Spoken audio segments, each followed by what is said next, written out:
प्रणाम अहाँ सब गोटे के। अहाँ सबके सामने हम एकटा भोले बाबा के नचारी सुना रहल छी। पसंद आवे तो वीडियो के लाइक आ चैनल के सब्सक्राइब कर देवे। जय भोलेनाथ। शिव भेलखिन उमा के सजनमा, देखियौन हे बहिना। शिव भेलखिन उमा के सजनमा, देखियौन हे बहिना। नारद मुनि बड़ उपकारी, बड़ लेला बूढ़ भिखारी। नारद मुनि बड़ उपकारी, बड़ लेला बूढ़ भिखारी।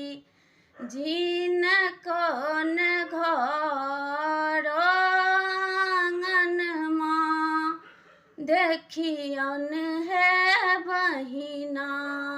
शिव भेलखिन उमा के सजनमा, देखियौन हे बहिना। गरो में मूजक डोरी, बगले में भांगक झोरी। गलो में मूजक डोरी, बगले में भांगक झोरी। रहबो के ठोरो ने ठेकनमा, देखियौन हे बहिना। शिव भेलखिन उमा के सजनमा, देखियौन हे बहिना।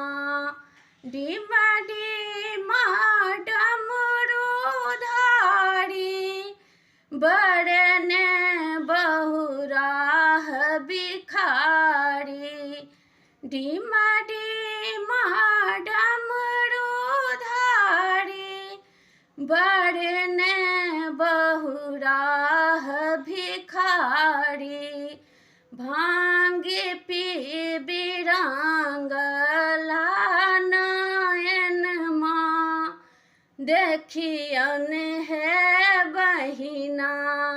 शिव भेलखिन उमा के सजनमा, देखियौन हे बहिना। जय भोलेनाथ।